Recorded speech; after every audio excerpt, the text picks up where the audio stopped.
Muito obrigado, senhora presidente. Cumprimento Vossa Excelência, cumprimento os excelentíssimos ministros, a ministra Carmen Lúcia, o excelentíssimo senhor Procurador-Geral da República, os advogados presentes. Gostaria de inaugurar a minha fala, senhora presidente, deixando claro que, ao contrário data vênia do que foi dito agora há pouco, o tema não constitui uma repetição da discussão acerca da mera prevalência de acordos e convenções coletivas sobre a legislação trabalhista heterônoma. Essa matéria foi, de fato, já tratada na repercussão geral do recurso extraordinário 590-415, tema 152, mas essa não é a essência da atual discussão. A discussão, ela trata, nessa repercussão geral, da desnecessidade eventual de explicitação de compensações na negociação coletiva. Isso consta da proposta de tese apresentada pelo excelentíssimo relator, de que os acordos e convenções coletivas deveriam ser observados, mesmo afastando ou restringindo direitos trabalhistas, independentemente da explicitação de vantagens compensatórias ao direito flexibilizado ou eliminado. Então, é preciso distinguir. Não se trata aqui de admitir-se ou não a autonomia privada coletiva. Já se admite, a jurisprudência da Corte vai nesse sentido. Mas o que não foi dito há pouco, e é preciso elucidar essa questão para que o julgamento seja feito em torno da questão trazida pelo eminente relator, inclusive, na época, ao plenário virtual, como uma tentativa de reafirmação de jurisprudência tida por dominante, e, na época, o plenário virtual, por 6-5, entendeu que era uma questão nova, não era uma questão que emergia do tema 152, porque, evidentemente, excelências, não é possível deixar de explicitar as compensações na negociação coletiva. O próprio tema 152 da repercussão geral, de relatoria do eminente ministro Luiz Roberto Barroso, deixou claro que a negociação coletiva, para limitar ou restringir ou eliminar direitos legais, ela precisa necessariamente contar com uma equivalência de forças, com a boa-fé objetiva das partes, com transparência, com lealdade e, sobretudo, com concessões recíprocas. Ora, como é possível verificar e confirmar a existência de concessões recíprocas se não for exigida a elucidação, a explicitação no próprio contrato coletivo dessas compensações, dessas condições de concessões recíprocas? Então, essa é uma garantia, até eu diria, e chama atenção, melhor dizendo, trago a colação de Vossas Excelências, sobretudo dos ministros Luiz Roberto Barroso, Dias Toffoli e Carmen Lúcia, que estão naturalmente preocupados em reafirmar a linha adotada pelo tema 152, eu chamo a atenção que um contrato de índole coletiva no Brasil, ele gera efeitos para quem não é associado. E o Supremo Tribunal Federal já mostrou uma grande preocupação com isso, quando diz que o não associado não pode ser compelido a contribuir para o sindicato. Existe uma preocupação sempre em relação ao exercício do direito de greve deliberado pelo sindicato, se o não associado pode ou não ser admitido a não aderir à greve. Ou seja, como é possível, então, que o sindicato faça um acordo que tem repercussão e prejuízos a direito de quem não é associado, sem sequer explicitar no texto do contrato, no texto do acordo da convenção, quais são as concessões recíprocas? É evidente que isso daí viola a transparência, viola a integridade da negociação coletiva. As vantagens compensatórias de garantias legais limitadas ou eliminadas, ela tem que constar no acordo. E na discussão do RE 590-415, o eminente ministro Luiz Roberto Barroso deixou claro à época que o plano de demissão voluntária, ele pressupunha o recebimento de uma importância correspondente a, muitas vezes, o valor da remuneração. como forma de compensação. O eminente ministro Teori Zavascki, quando julgou o RE 895759, que foi aqui lembrado no julgamento antecedente, deixou claro que é válida a norma coletiva por meio da qual a categoria transaciona um direito legal em troca da concessão de vantagens, e Sua Excelência descreveu quais eram essas vantagens. Então, não é possível, seria um passo muito largo, ainda que se admita, é claro, nós pretendemos o improvimento, o desprovimento do recurso, mas se for provido, não é possível data vênia que conste da tese, até em homenagem ao que o ministro Luiz Roberto Barroso e a Corte decidiram no RE mencionado, e o próprio ministro Teori Zavascki fez valer no seu voto, não é possível que conste que a negociação pode ser feita e afastar ou restringir direitos trabalhistas, independentemente de explicitar as vantagens compensatórias. Isso daria margem a um vale-tudo. Isso daria margem até a uma suposição de que poder-se-ia violar a moralidade na pactuação coletiva. A direção sindical ficaria com um poder desmesurado de celebrar um acordo, aí sim, com renúncia, porque se não se explicita a vantagem compensadora, pode estar havendo uma mera renúncia. No mínimo, tem que se dizer, em função da obtenção de outros direitos, da garantia de emprego numa situação extrema. Tudo isso tem que ser dito. Não é possível que a negociação seja, portanto, um cheque em branco que vai ser assinado por dirigentes sindicais. É claro, a maioria deles exercem os seus mandatos à altura das responsabilidades que recaem sobre seus ombros. Mas não é possível que, como regra, se estabeleça a desnecessidade de uma fundamentação, de uma explicitação de qual é a barganha que está ali sendo feita. Vantagens clandestinas podem, portanto, ser objeto desse acordo em desfavor, eu lembro, não só dos associados, mas de quem sequer participa da Assembleia Geral dos Trabalhadores, os não associados. É esse o ponto que se discute aqui. É esse o tema, é disso que se trata. A negociação coletiva, Excelências, é um contrato de natureza coletiva. É um processo de entendimentos que leva à celebração desse contrato. Envolve uma transação, não uma mera adesão. Não é possível que haja uma renúncia. Existe um interesse coletivo, uma grande responsabilidade. Portanto, a negociação coletiva ela não deve dar margem à aniquilação pura e simples de direitos trabalhistas. Isso subverteria a própria noção básica que alimenta e anima o sindicalismo, que é a reivindicação, a promoção de direitos coletivos individuais, a defesa de direitos coletivos individuais, a reivindicação. A Constituição privilegiou o sindicato. É bem verdade que o Supremo Tribunal Federal já estabeleceu algum abrandamento a essas garantias ao tratar do tema da terceirização, do negociado sobre o legislado, da contribuição sindical, mas aqui nós estamos, data vênia, diante de um ponto de inflexão. Se for admitido que o acordo convenção coletiva pode abrir mão de direitos sem qualquer explicitação de compensações, nós estaríamos efetivamente subvertendo o papel dos sindicatos. O papel dos sindicatos jamais pode ser simplesmente um papel de estabelecer a renúncia de direitos sem que haja, no mínimo, pelo menos, a explicitação pública e transparente para o conjunto da categoria da sociedade, onde é que existe aí alguma compensação de equilíbrio. Isso advém, Excelências, das próprias normas de direito internacional. A Declaração de Princípios e Direitos Fundamentais da Organização Internacional do Trabalho, em 2000, privilegiou o diálogo social, o fomento a garantias de negociação. E essas garantias, logicamente, são garantias que vão no sentido de favorecer o entendimento, a construção, e não a mera renúncia. É uma construção de partes conflitantes que chegam a uma síntese. Essa é a negociação coletiva.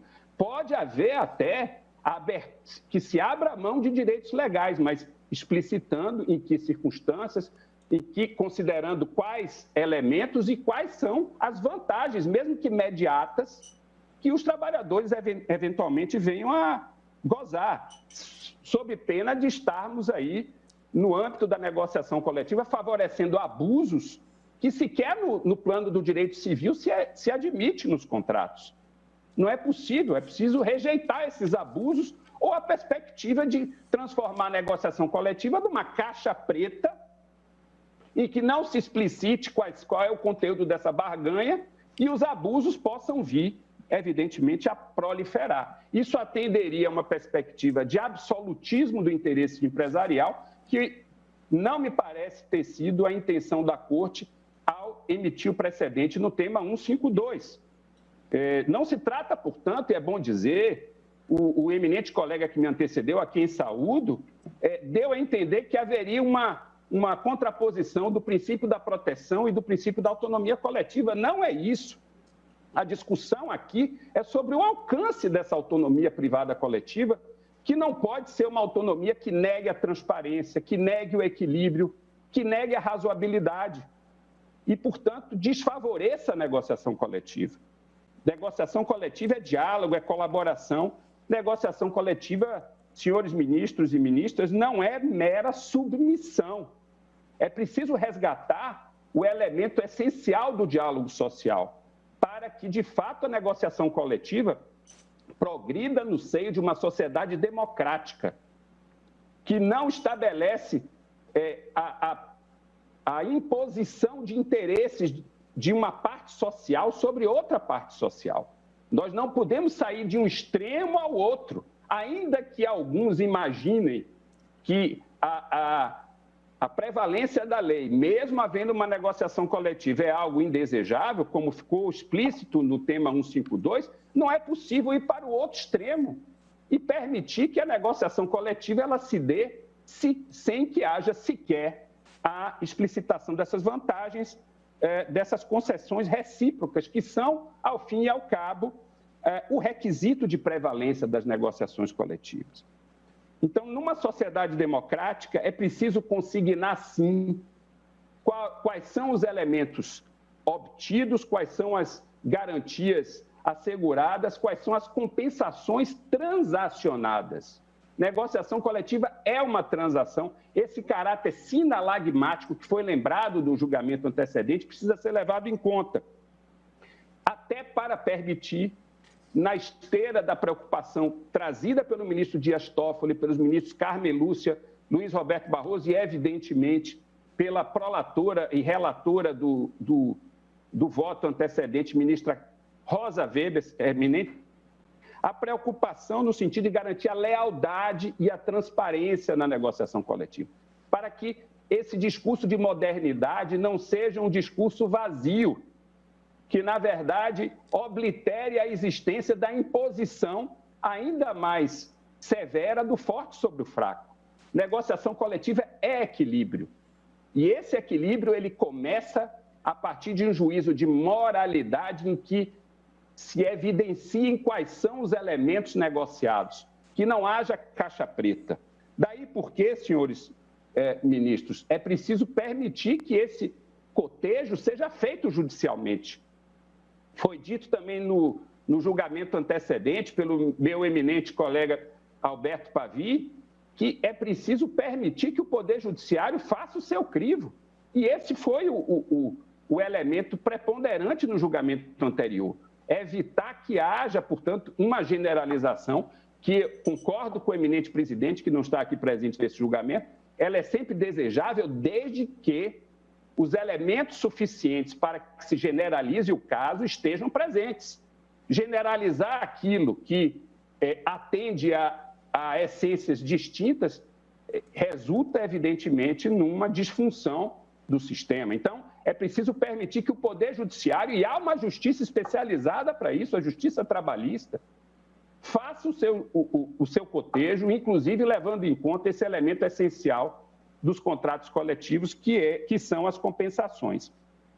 O próprio Comitê de Liberdade Social Sindical da OIT, no verbete 941, diz: a negociação coletiva envolve o processo de concessões mútuas.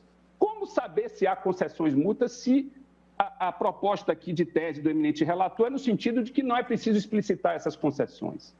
Então, eu fixo, portanto, o imperativo para concluir, senhor presidente, ao nosso ver, data vênia de que se estabeleça o desprovimento do recurso em função do tema trazido pelo eminente relator, ou que, sendo provido, que a tese que advenha, ela reafirme a jurisprudência da Corte, inclusive a prevalência do negociado sobre o legislado, mas não deixe de consignar, e agora concluo com isso, o imperativo da adequada explicitação de vantagens compensatórias e direitos eventualmente transacionados, sem dar margem à consumação de mera renúncia que sequer se saberá que houve, uma vez que as concessões multas não estiverem explícitas.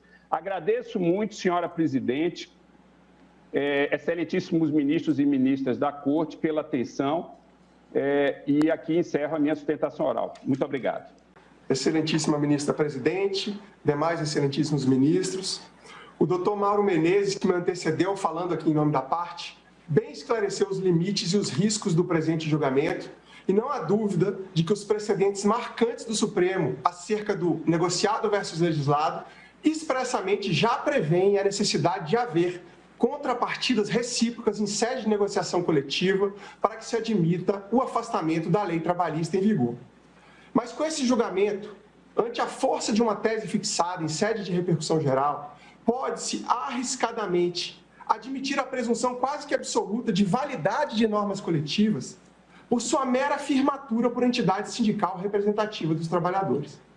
O argumento central que levaria à necessidade do presente julgamento seria, a princípio, a frequente anulação de vantagens ao empregador no instrumento coletivo pela via do Poder Judiciário Trabalhista, permanecendo, entre aspas, o melhor dos dois mundos ao empregado em vários casos. Portanto, excelências, o primeiro ponto que eu gostaria de destacar é que a efetiva valorização do postulado da negociação coletiva pressupõe, em primeiro lugar, a explicitação das compensações feitas pelas partes. Isso a bem do controle de legalidade e de constitucionalidade. E ainda em nome da transparência em favor dos destinatários da norma, qual seja toda a categoria representada pelos sindicatos, inclusive os não associados. O mínimo exigível para se afastar uma lei federal vigente, de caráter tuitivo, aprovada pelo Parlamento e sancionada pelo Presidente da República, é que isso se dê de modo transparente e bem caracterizado, de modo a permitir o controle pelos poderes públicos e órgãos de fiscalização e ainda pelos cidadãos de modo em geral.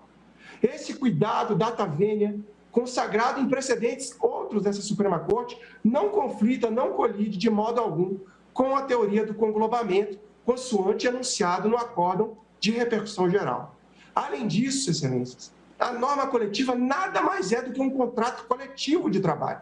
E, portanto, como qualquer contrato, não pode superar normas de ordem pública e de caráter indisponível, mesmo em nível infraconstitucional. Excelências, eu indago, se algumas cláusulas contrariam esses preceitos, seria o caso de se anular sempre toda a norma coletiva? Ajuizar uma ação para que o Poder Judiciário examine isso seria militar contra a segurança jurídica? Como se dá com o direito do consumidor e as cláusulas leoninas? E nos contratos civis? Data vênia esse argumento empresarial da pretensão do melhor dos dois mundos, normalmente é uma sinédota, que é o uso da parte pelo todo, da exceção pela regra, com intuito claramente alarmista. Na maioria das vezes, ocorre justamente o contrário, porque nós temos um sistema sindical ainda carente de aprimoramento, com representação insuficiente ou despreparado em grande parte do país, ou ainda em função do desequilíbrio da capacidade de articulação ou no acesso a informações, nas negociações com grandes empresas e multinacionais, o que vem se tornando cada vez mais comum no mundo atual, com concentração de poder econômico. Em muitos locais, excelência, de outro lado, lamentavelmente, os representantes sindicais atuam em perfeita harmonia com os interesses das empresas, por cooptação das suas lideranças, ou pior ainda, transformando os direitos dos trabalhadores em balcão de negócios perante a categoria. Portanto, quanto maior for a prevalência das normas coletivas, maior será esse risco e, por isso, a possibilidade de controle é essencial. Excelências, esse dado de realidade precisa ser tratado com muito cuidado na tese a ser fixada, para que não haja o desnaturamento da tese fixada, por exemplo, no precedente do excelentíssimo ministro Barroso, no termo 152, em que se falou do princípio da lealdade de negociação coletiva, pela qual os acordos devem ser negociados e cumpridos com boa-fé e transparência. Isso permite, excelência, a prestação de contas, conhecida mundialmente como accountability, da própria direção sindical. Então, eu indago o ministro Barroso, ministra Carmen Lúcia, ministro Dias Toffoli, como se poderá estimular o melhoramento da qualidade da representação sindical se não existir transparência, se não for possível accountability pelos sindicatos? Como é que o associado vai poder questionar perante seus representantes aquilo que não é sequer explicitado na norma coletiva e nem o Poder Judiciário poderá alcançar? Não se pode, data vênia, colocar a norma coletiva numa redoma de vidro ou numa caixa preta, como foi dito aqui, e torná-la intocável, insindicável, mesmo que seja matéria de ordem apenas legal, apenas ante o pressuposto de não poder o empregador vir a ser prejudicado pelo Poder Judiciário competente para examinar o tema, que seria data vênia, um paternalismo injustificável ao empresariado, em nome da segurança jurídica, mas em prejuízo justamente à norma de ordem pública e a desejável transparência e controle público.